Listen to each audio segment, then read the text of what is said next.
మిత్రులారా, ఈరోజు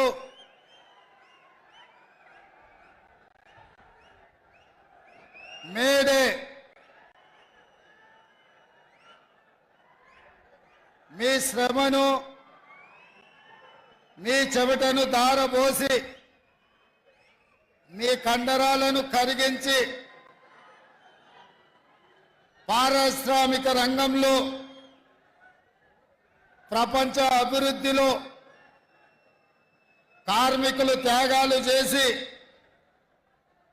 కార్మికులు నిర్మించిన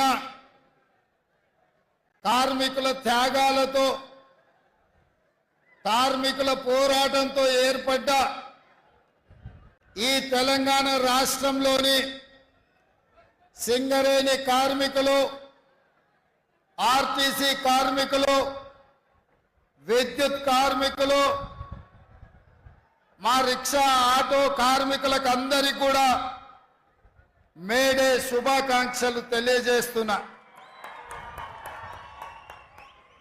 ఆనాడు తెలంగాణ ఉద్యమంలో రాజకీయ పార్టీలు ఒక రకంగా విఫలం చెంది వచ్చిన తెలంగాణ రాష్ట్రం వెనక్కి పోతే ఈ కార్మిక సంఘాలే ప్రధానంగా సింగరేణి, ఆర్టీసీ, విద్యుత్ కార్మిక సంఘాలు వేలాదిగా ఈ కార్మికులు సకల జనుల సమ్మెను చేపట్టి ఢిల్లీ ప్రభుత్వాన్ని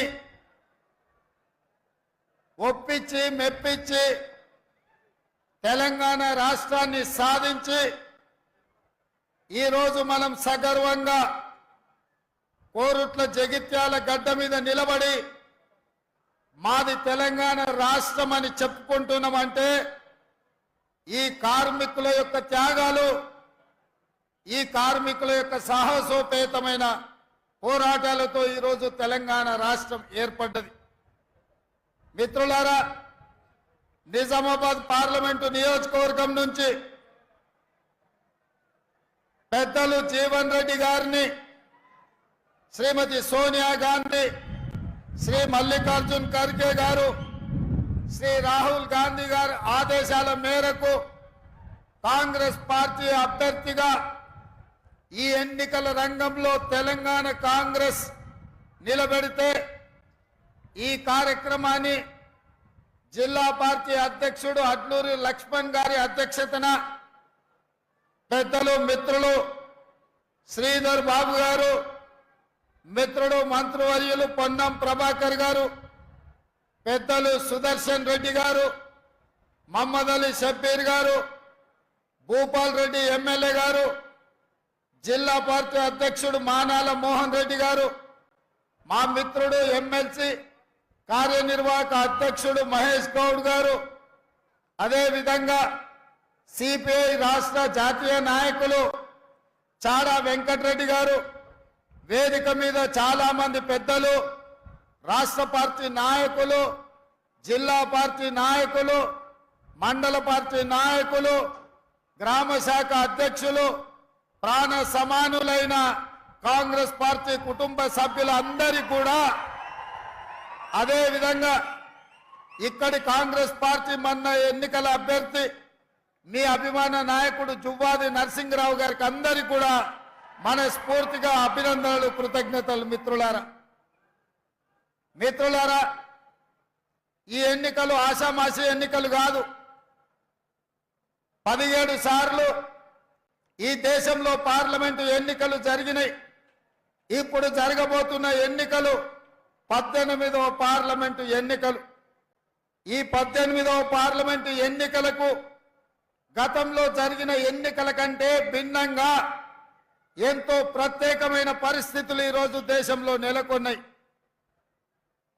ఎందుకంటే మిత్రులారా, ఈరోజు భారతీయ జనతా పార్టీ 400 సీట్లు గెలవడం ద్వారా రాజ్యాంగాన్ని మార్చేసి దళితులు, గిరిజనులు, బలహీన వర్గాల రిజర్వేషన్లు ఎత్తేసి ఈరోజు పేద వర్గాలను దెబ్బతీసి కార్పొరేట్ కంపెనీలకు, అదానీలకు, అంబానీలకు ఈ దేశాన్ని అమ్మాలనే కుట్ర జరుగుతున్నది. అందుకే ఈ మధ్యలో నేను విస్పష్టంగా భారతీయ జనతా పార్టీని సూటిగా ప్రశ్నించిన డాక్టర్ బాబాసాహెబ్ అంబేద్కర్, జవహర్ లాల్ నెహ్రూ గారు, వల్లభాయ్ పటేల్ గారు, మహాత్మా గాంధీ గారు కలిసి ఈ దేశంలో ఉన్న సామాజికంగా ఆర్థికంగా వెనుకబడి సమాజం యొక్క వివక్షకు లోనైన ఎస్సీ ఎస్టీలకు ఆ తర్వాత బీసీలకు ఇచ్చిన రిజర్వేషన్లను వాళ్ళు ఆ రోజు మనము వాళ్ళ అభ్యున్నతి కోసం మనం ఇస్తే 75 సంవత్సరాలు స్వతంత్రం వచ్చినా ఈరోజు దళితుల గిరిజనుల జీవితాలలో రావాల్సినంత మార్పు రాలేదు, బలహీన వర్గాలకు రావాల్సిన అవకాశాలు రాలేదు. అందుకే రాహుల్ గాంధీ గారు కన్యాకుమారి నుంచి కశ్మీర్ వరకు 150 రోజులు 4000 కిలోమీటర్లు పాదయాత్ర చేసినప్పుడు బలహీన వర్గాలకు సంబంధించిన డాక్టర్లు, ఇంజనీర్లు, లాయర్లు, ఐఏఎస్లు, ఐపీఎస్లు, పీజీలు, పిహెచ్డీలు చదువుకున్న విద్యార్థులు రాహుల్ గాంధీ గారిని కలిసి ఈ దేశంలో మేము 52% ఉన్నాం, మా జనాభా లెక్కలు వేయండి, మా జనాభా దామాషా ప్రకారం మాకు రిజర్వేషన్లు ఇవ్వండి, మాకు నిధులను కేటాయించండి, మేము కూడా ఈ సమాజంలో భాగస్వాములమే, ఈ దేశ నిర్మాణంలో మాకు సముచితమైన అవకాశం ఇవ్వండి అని చెప్పి ఈ వర్గాలకు సంబంధించిన నాయకులు వచ్చి రాహుల్ గాంధీ గారిని కలుసుకున్నారు.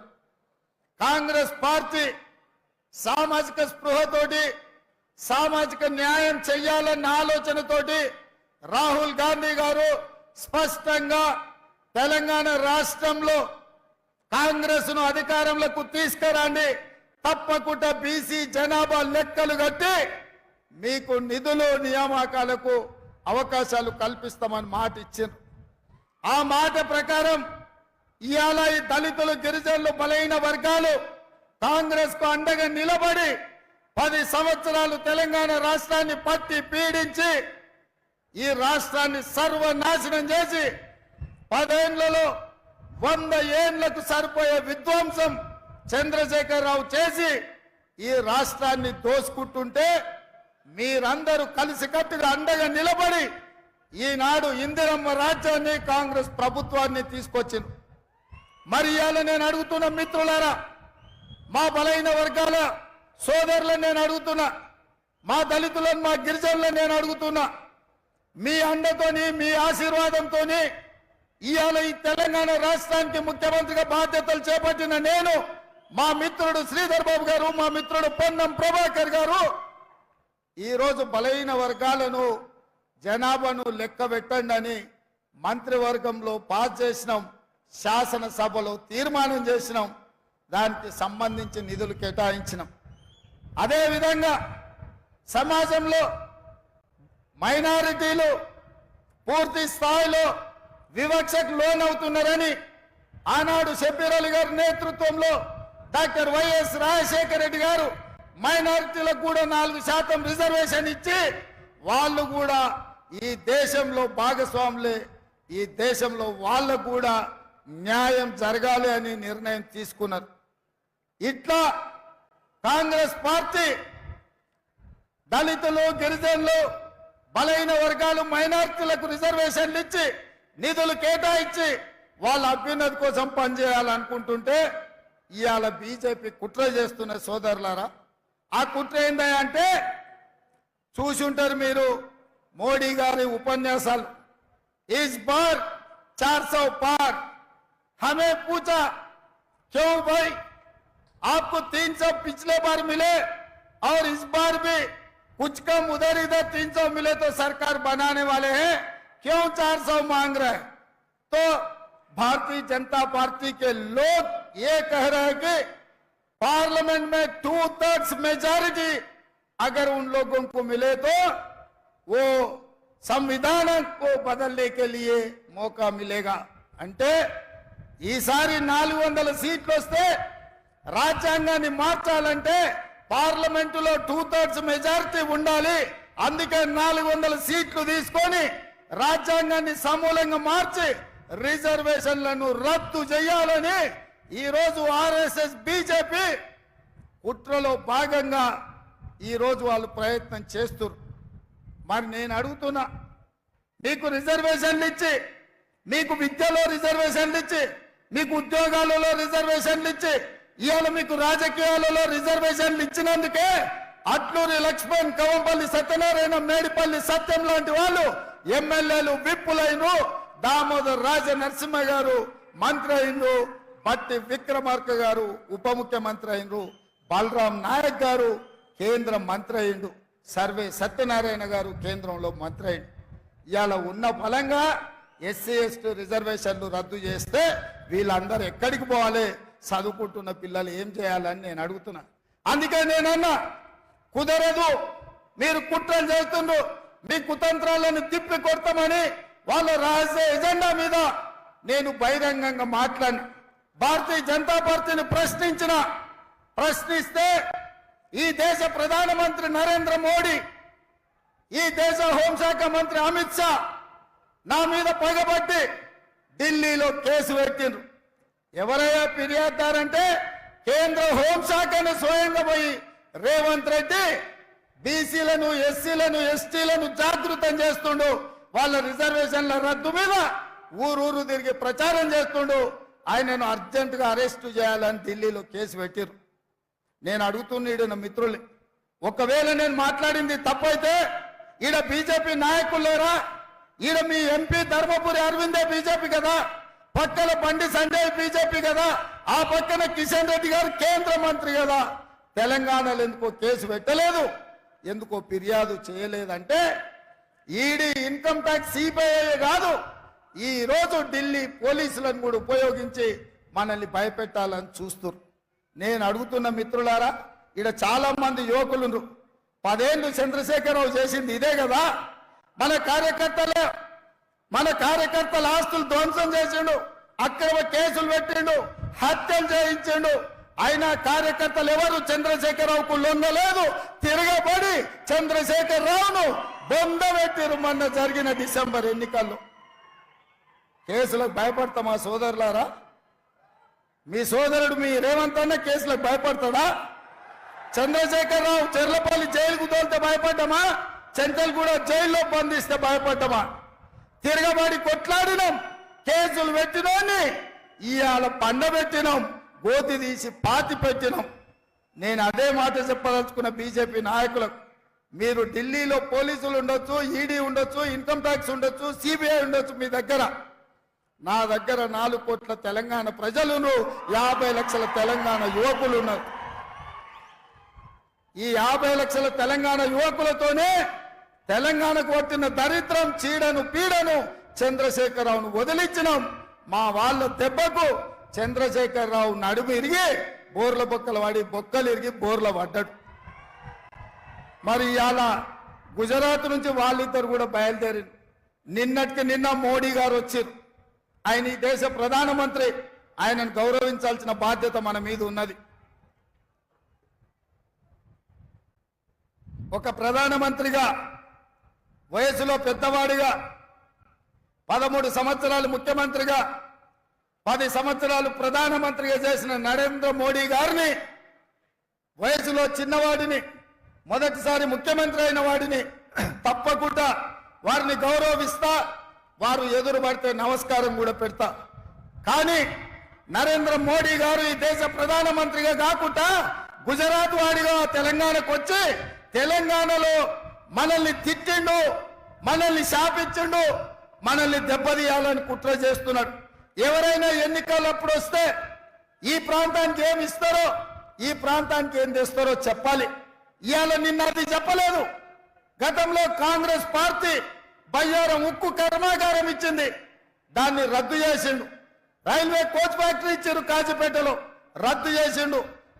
ఐటీఐఆర్ కారిడార్ ఇచ్చిండు, రద్దు చేసిండు. ఐఐఎం ఐఐటీలు ఇచ్చిండు, రద్దు చేసిండు. పాలమూరు రంగారెడ్డి ఎత్తిపోతల పథకానికి జాతీయ హోదా ఇస్తే రద్దు చేసిండు. అంతెందుకు, మీ గుండె బాండ్ పేపర్ రాసిచ్చిండు, 5 రోజులలో పసుపు బోర్డు ఇస్తా అని. 5 ఏళ్ళైనా ఇయ్యలే. నరేంద్ర మోడీ గారు ఏమైనా అది చెప్తారేమో అని నేను అనుకున్నా. నిజామాబాద్కు పసుపు బోర్డు ఇస్తా అన్నాం, ఇస్తున్నాం తీసుకోండి ఆ రైతులకు అని. చక్కెర కర్మాగారాన్ని ఇయ్యాలొచ్చి మాటలు చెప్తున్నాడు ఆయన. పసుపు గిట్టుబాటు ధర లేదు, ఎర్రజొన్నలు గిట్టుబాటు ధర లేదు, మొక్కజొన్న గిట్టుబాటు ధర లేదు. మీ చెరుకు కర్మాగారం తెరిచే పరిస్థితులు లేవు. ఇవేవి చెప్పలే. కాంగ్రెస్ పార్టీని ఈ దేశంలోనే లేకుండా చెయ్యాలి అని వారు అంటున్నారు. కాంగ్రెస్ ముక్త భారత్ అంటున్నాడు. నేను అడుగుతున్నా, కాంగ్రెస్ ముక్త భారత్ అంటే మేము ఇచ్చిన రిజర్వేషన్లు రద్దు చేయడమే కదా? కాంగ్రెస్ ముక్త భారత్ అంటే మేము ఇచ్చిన తెలంగాణను అవమానించడమే కదా? దీనికోసం నరేంద్ర మోడీ గారు 7 విమానాలు వేసుకొచ్చి మెదక్ జిల్లాలో మీటింగ్ పెట్టి మనల్ని తిట్టిపోతాడా? ఇదే కాదు, నేను ముఖ్యమంత్రి అయిన తర్వాత వారిని కలిసిన. హైదరాబాద్ నగరానికి మెట్రో రైలు కావాలి, మా నగరం విస్తరించింది, విశ్వ నగరం అయ్యింది, దీనికి మెట్రో రైలుకు అనుమతులు ఇవ్వండి, నిధులు ఇవ్వండి అన్న పైసలు ఇవ్వలే, ఆ మాట ఊసెత్తలే. మూసీ రివర్ ఇవాళ మురికి కూపంగా మారింది. హైదరాబాద్ లో ఉండే కాలుష్యం అంతా మూసీ చెరువులోనే, మూసీ రివర్ లోనే పోతుంది. దాన్ని ప్రక్షాళన చేసి మూసీ రివర్ ఫ్రంట్ చేయాలి, మూసీ రివర్ డెవలప్మెంట్ ఫ్రంట్ కావాలి అని అడిగిన. ఏమాత్రం ఇయ్యలేదు. హైదరాబాద్ నగరానికి దాహార్తిని తీర్చడానికి ఇవాళ కృష్ణా జలాలను అదనంగా తరలించాలని అడిగిన, మనకి ఇవ్వలేదు. పాలమూరు రంగారెడ్డి ఎత్తిపోతల కోసం 90 టీఎంసీల నీటి కేటాయింపులు జరగాలి, కర్ణాటకను ఒప్పించి మా నీళ్లు మాకు కేటాయించండి అని అడిగిన. ఆ మాట కూడా మాట్లాడలే. మరి నేను అడుగుతున్నా నరేంద్ర మోడీ గారు, పార్లమెంటులో తెలంగాణ రాష్ట్రం గురించి కాంగ్రెస్ తలుపులు మూసి లైవ్లు కట్ చేసి తెలంగాణ ఇచ్చింది, తల్లిని చంపి బిడ్డను బతికిచ్చిందన్నారు. తెలంగాణను అవమానిస్తావు, తెలంగాణకు నిధులు ఇవ్వవు, తెలంగాణకు నీళ్ళ కేటాయింపులు ఇవ్వవు. ఇవేవి చేయకపోను ఇవాళ ధైర్యంగా వచ్చి తెలంగాణలో ఓట్లు అడుగుతున్నాడు నరేంద్ర మోడీ గారు. మేము కుట్ర చేయలేదంటుడు. నేను మీడియా మిత్రుల ద్వారా ఇవాళ చెప్పదలుచుకున్నా, సాయంత్రం 5 గంటలకు హైదరాబాద్ లో ప్రెస్ మీట్ పెట్టి ఏ విధంగా రాజ్యాంగాన్ని రద్దు చేయాలనుకున్నారో, రాజ్యాంగాన్ని రద్దు చేయడం ద్వారా, రాజ్యాంగాన్ని సమూలంగా మార్చడం ద్వారా ఎట్లా రిజర్వేషన్లు దెబ్బతీయాలనుకున్నారో ఆధారాలన్నిటిని కూడా 5 గంటలకు మీడియాకు విడుదల చేస్తా. దేశ ప్రధానమంత్రిగా అబద్ధం చెప్తున్నారు నరేంద్ర మోడీ గారు.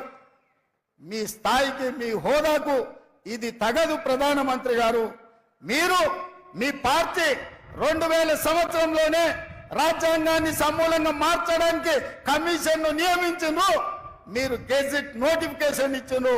సాయంత్రం 5 గంటలకు 2000 సంవత్సరంలో రాష్ట్రపతి ప్రసంగంలో రాజ్యాంగం మార్పు గురించి బీజేపీ ప్రభుత్వం ప్రస్తావించింది, పార్లమెంటులో ప్రకటన చేసింది. ఈ వివరాలన్నిటిని కూడా ఈరోజు దేశ ప్రజలకు నేను విడుదల చేయదలుచుకున్నా. నేను మీరు రాజ్యాంగాన్ని మార్చాలనుకుంటుంటే, రిజర్వేషన్లు రద్దు చేయాలనుకుంటుంటే అది వద్దు. ఈ దేశంలో దళితులు, గిరిజనులు ఇంకా ఆర్థికంగా చితికిపోయి ఉన్నారు. రిజర్వేషన్ ఉండాలి, వాళ్ళకే కాదు బీసీలకు కూడా రిజర్వేషన్లు ఇవ్వాలి అని నేను చెప్పిన. దానికోసం నా మీద కేసు పెడతావా? ఆ కేసులకు భయపడతానా? నేను 20 ఏళ్ల నుంచి ఎన్నో ఒడిదుడుకులను చూసినా, ఎన్నో ఆటుపోట్లను చూసినా.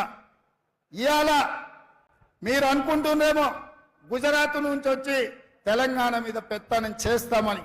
అందుకే 4 కోట్ల తెలంగాణ ప్రజలకు, మా 50 లక్షల నిరుద్యోగ యువకులకు నేను విజ్ఞప్తి చేస్తున్నా, ఇది తెలంగాణ పౌరుషానికి, గుజరాత్ ఆధిపత్యానికి ఈ ఎన్నికల్లో పోటీ.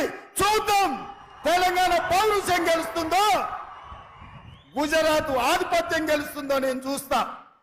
మా రాష్ట్రం నుంచి వచ్చి, నా రాష్ట్రానికి వచ్చి, నా రాష్ట్ర నడిగడ్డ మీద నిలబడి ఈ రాష్ట్ర ముఖ్యమంత్రిని బెదిరిస్తున్నావంటే తెలంగాణ సమాజం ఎడ్డిదో గుడ్డిదో కాదు.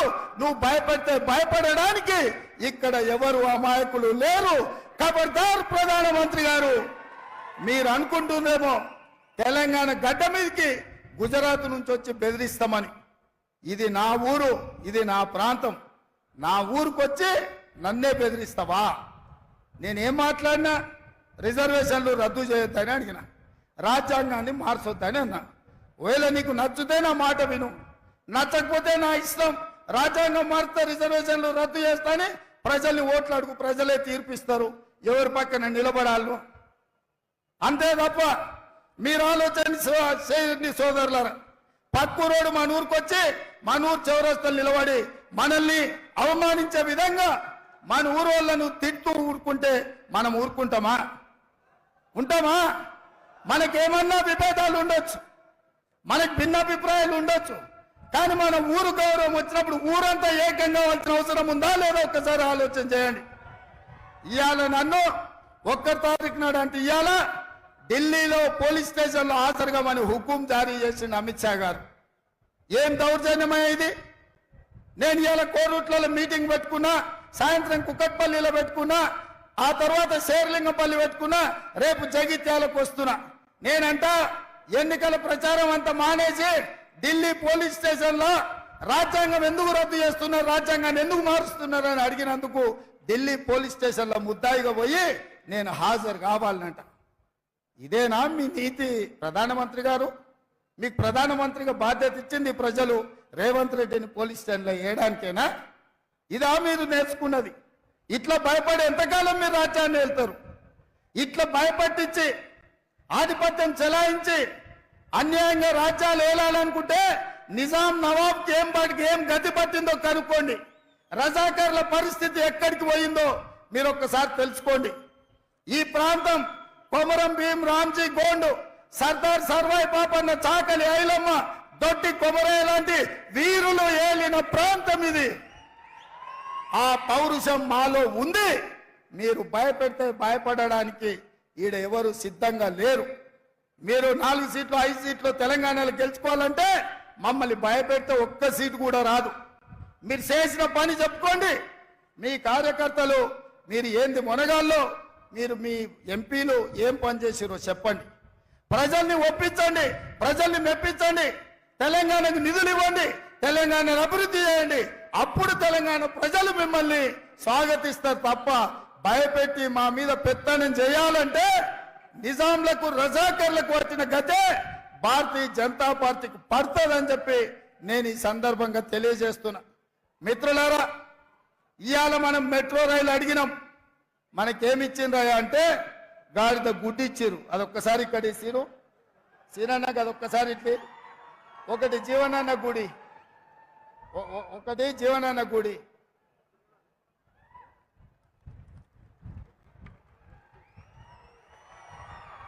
ఒక్కసారి అందరూ చూడండి. 10 ఏళ్లలో మోడీ తెలంగాణకి ఏమిచ్చిండ అంటే మీరు గాడిద గుడ్డ అనాలి. 10 ఏళ్లలో మోడీ తెలంగాణకి ఏమిచ్చిండు? మెట్రో రైలు అడిగితే ఏమిచ్చిండు? మూసీ నిధులు అడిగితే ఏమిచ్చిండు? పాలమూరు రంగారెడ్డి ఎత్తిపోతల జాతీయ ప్రాజెక్ట్ అడిగితే ఏమిచ్చిండు? బయ్యారం ఉక్కు కర్మాగారం అడిగితే ఏమిచ్చిండు? కాజీపేట రైల్వే కోచ్ ఫ్యాక్టరీ అడిగితే ఏమిచ్చిండు? ఐటీఐడిఆర్ కార్డిఆర్ అడిగితే ఏమిచ్చిండు? ఇవాళ తెలంగాణ రాష్ట్రానికి మోడీ ఏం తెచ్చిండంటే గాడిద గుడ్డు తెచ్చిండని చెప్పాలి. మిత్రులారా, నిన్న మోడీ తెలంగాణకు వచ్చిండు, మనకేం తెచ్చిండు? గట్టిగా ఢిల్లీకి వినిపించాలి. నిన్న మోడీ తెలంగాణకు వచ్చిండు, మనకేం తెచ్చిండు? భారతీయ జనతా పార్టీ తెలంగాణకి ఏమిచ్చింది? అరవింద్ నిజామాబాద్ ఏం తెచ్చిండు? ఈ గాడిద గుడ్డు తెచ్చిన వాళ్ళకు తెలంగాణ ప్రజలు ఓట్లేయాలనా? పెద్దలు జీవన్ రెడ్డి గారు మీ అభ్యర్థి. నేను ఒక మాట చెప్పదలుచుకున్నా. మిత్రులారా, చాలా మందికి పదవి వస్తే వాళ్ళ పరపతి పెరుగుద్ది, పదవి వస్తే వాళ్ళ గౌరవం పెరుగుద్ది, పదవి వస్తే వాళ్లకు వన్నె వస్తుంది.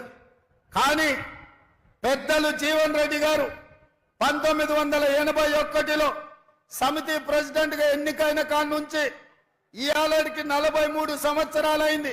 6 సార్లు ఎమ్మెల్యేగా, ఓసారి ఎమ్మెల్సీగా, మంత్రిగా ఎన్నో రకాలుగా వారు ప్రజా జీవితంలో ఉన్నారు. వారి వల్ల పదవులకు వన్నె వచ్చింది తప్ప ఏ రోజు కూడా జీవన్ రెడ్డి గారు ఆ పదవులను అడ్డం పెట్టుకొని అధికారం చెలాయించడానికో అవినీతికి పాల్పడడానికో ఏ రోజు కూడా ఆ పదవిని వాడుకోలే. నాకంటే ఎక్కువ కోరుట్ల జగిత్యాల ప్రజలకు తెలుసు, కరీంనగర్ నిజామాబాదు బిడ్డలకు తెలుసు. అందుకే ఇవాళ వాస్తవంగా వారిని నేను కరీంనగర్ నుంచి పోటీ చేయమని రిక్వెస్ట్ చేసిన. గతంలో వారు చేశారు కాబట్టి వారు అన్నారు, ముఖ్యమంత్రి గారు నా వయసు దాదాపుగా 68కి వచ్చింది, నేను నా ప్రాంత ప్రజల మధ్యలోనే ఉండాలనుకుంటున్నా, అందుకే జగిత్యాల ఎక్కడ ఉన్నదో కోరుట్ల ఎక్కడ ఉన్నదో ఆ పార్లమెంటు నిజామాబాద్ పార్లమెంటు నుంచే ఆ ప్రాంతంలో రైతులు ఉన్నారు, ఎర్రజొన్న రైతుల సమస్యలు ఉన్నాయి, చెరుకు రైతుల సమస్యలు ఉన్నాయి, ఒట్లు పండించడంలో గిట్టుబాటు ధర అవసరం ఉంది. అదే విధంగా పసుపు కావచ్చు, ఈ ప్రాంతంలో సోయాబీన్ కావచ్చు, మొక్కజొన్నలు కావచ్చు, అత్యధికంగా మామిడి తోటలు ఇలా రీసెర్చ్ సెంటర్ పెట్టాలని మామిడి తోటల రైతులకు అండగా నిలబడాలి. నేను శాశ్వతంగా నా ప్రాంత రైతాంగానికి రుణపడి ఉన్నా, నా చివరి క్షణం వరకు ఆఖరి ఊపిరి వరకు ఈ ప్రాంత రైతులకు అండగా నిలబడాలి, నాకు అవకాశం ఇవ్వండి నిజామాబాద్ నుంచి అని పెద్దలు చెప్పారు. నేను సోనియా గాంధీ గారికి రాహుల్ గాంధీ గారికి చెప్పిన, లేదు పెద్దలు జీవన్ రెడ్డి గారు ఈసారి నిజామాబాద్ నుంచి పోటీ చేయాలనుకుంటారు, వారు విజ్ఞప్తిని మనము నిర్ణయం తీసుకోవాలి అని. వారు ఒకవేళ అట్లానే అనుకుంటే ఏం అభ్యంతరం లేదు, నిజామాబాద్ నుంచి పోటీ పెట్టు, మరి గెలిపించే బాధ్యత నీది సుదర్శన్ రెడ్డిది అని నాకు చెప్పిండ్రు. ఎందుకంటే కోరుట్ల జగిత్యాల ఒక రకమైన వాతావరణం, మిగతా నిజామాబాద్లో ఇంకొక రకమైన వాతావరణం. అందుకోసం మరి ఎట్లా అంటే నేను వారికి చెప్పిన, నిజామాబాద్ జిల్లాలో ఉండే భూపత్ రెడ్డి కావచ్చు, ఎరావత్ అనిల్ కావచ్చు, సుదర్శన్ రెడ్డి కావచ్చు, మానాల మోహన్ రెడ్డి కావచ్చు, సునీల్ రెడ్డి కావచ్చు, వినయ్ రెడ్డి కావచ్చు, మహేష్ కుమార్ గౌడ్ గారు కావచ్చు, మహమ్మద్ అలీ షబ్బీర్ గారు కావచ్చు, వాళ్ళందరినీ కలుపుకొని ఖచ్చితంగా నిజామాబాద్ పార్లమెంట్ లో పెద్దలు జీవన్ రెడ్డి గారిని గెలిపించి ఢిల్లీకి పంపిస్తా. రేపు ఇండియా కూటమి కేంద్ర ప్రభుత్వంలో వారిని వ్యవసాయ మంత్రిగా చేయాలి. వాస్తవంగా నా మంత్రివర్గంలో అత్యంత కీలకమైన మంత్రిగా వారు ఉండాలి అని నేను భావించిన. కానీ జగిత్యాల అనుకోని పరిస్థితుల్లో ఫలితాలు తారుమారైనాయి. కానీ కొన్నిసార్లు ఓటమి కూడా అదృష్టాన్ని తెలుస్తుంది. నేను కొడంగల్ ఓడిపోయినా, అందరు అయిపోయింది అనుకున్నారు, ఎంబడే మల్కాజ్గిరిలో ఎంపీకి గెలిపించారు, తర్వాత పిసిసి అధ్యక్షుడైన, ఆ తర్వాత ఈ రాష్ట్రానికి ముఖ్యమంత్రి అయిన మీరు ఆశీర్వదిస్తే. అంటే కొడంగల్ ఓటమి నాకు నష్టం తెచ్చిపెట్టలే, కొడంగల్ ఓటమి నాకు లాభాన్ని తెచ్చిపెట్టింది. నేను కూడా మొన్న జరిగిన జగిత్యాల ఎన్నికల్లో జీవనన్న ఓటమి ఇప్పుడు ఎంపీగా గెలిచి ఢిల్లీకి వెళ్లి కేంద్ర వ్యవసాయ మంత్రిగా తెలంగాణ రాష్ట్రానికి అవసరమైన నిధులు తేవడానికి 100% వారు ఉపయోగపడతారని నేను విశ్వసిస్తున్నా. అందుకే వారు చాలా విషయాలు ప్రస్తావించారు. నరసింహరావు గారు కూడా రత్నాకరరావు గారికి చేసిన పనులు, ఈ ప్రాంతం యొక్క పనుల గురించి ప్రస్తావించడం జరిగింది. నేను ఒక్కటే మాటిస్తున్నా మీకు, ఏవైతే ఇప్పుడు పెద్దలు జీవన్ రెడ్డి గారు, నరసింహరావు గారు ప్రస్తావించిందో వాటన్నిటిని పూర్తి చేసే బాధ్యత నాది. మరి 2 నియోజకవర్గాలలో 1,00,000 మెజార్టీ ఇచ్చే బాధ్యత మీది. మీరు సిద్ధమా 1,00,000 ఇవ్వడానికి? కోరుట్ల జగిత్యాలలో జీవన్ అన్నకు 1,00,000 మెజార్టీ రావాలి. మీరు ఇస్తారు కదా? మీరు 1,00,000 ఇస్తే మీకు 100 కోట్లు నిధులు ఇచ్చే బాధ్యత నాది. ఈ ప్రాంతాన్ని అభివృద్ధి చేసే బాధ్యత నాది. ఈ సీటు గెలిస్తే బీజేపీ పన్నుతున్న కుట్రలు, రాజ్యాంగంలో మార్పు, రిజర్వేషన్ల రద్దు జరగదు. ఇవాళ రిజర్వేషన్లు ఉండాలి అంటే పెద్దలు జీవన్ రెడ్డి గారు గెలవాలి. ఇవాళ రాజ్యాంగం మీద దాడి జరుగుతుంది. ప్రజాస్వామిక వాదులందరూ ఆలోచన చెయ్యండి. ఈ ఎన్నికలు ఆషామాషి ఎన్నికలు కాదు అని నేను అందుకే మళ్ళొక్కసారి చెప్తున్న మిత్రులారా, ఇది మన సమాజానికే పెను ప్రమాదం దాపురించి ఉన్నది. అందుకే ఈరోజు అమిత్ షా గారు కూడా వస్తున్నారు. వారైనా చెప్పాలి, ఎందుకు బీసీ జనాభా లెక్కలు వద్దంటున్నారు. బీసీ జనాభాకు రిజర్వేషన్లు ఎందుకు పెంచొద్దంటున్నారో అమిత్ షా గారు ఈరోజు తెలంగాణలో సమాధానం చెప్పాలి. వారు ఈరోజు తెలంగాణ పర్యటన చేస్తున్నారు. తెలంగాణ ప్రజలకు అమిత్ షా గారు సమాధానం చెప్పాలి. బీజేపీ ప్రభుత్వం కుట్రల్ని తిప్పికొట్టే బాధ్యత తెలంగాణ కాంగ్రెస్ పార్టీ తీసుకోవాలి. నేను మళ్ళొక్కసారి విజ్ఞప్తి చేస్తున్నా, ఈ 2 నియోజకవర్గాల నుంచి 1,00,000 మెజార్టీ ఇవ్వాల్సిందిగా మీ అందరి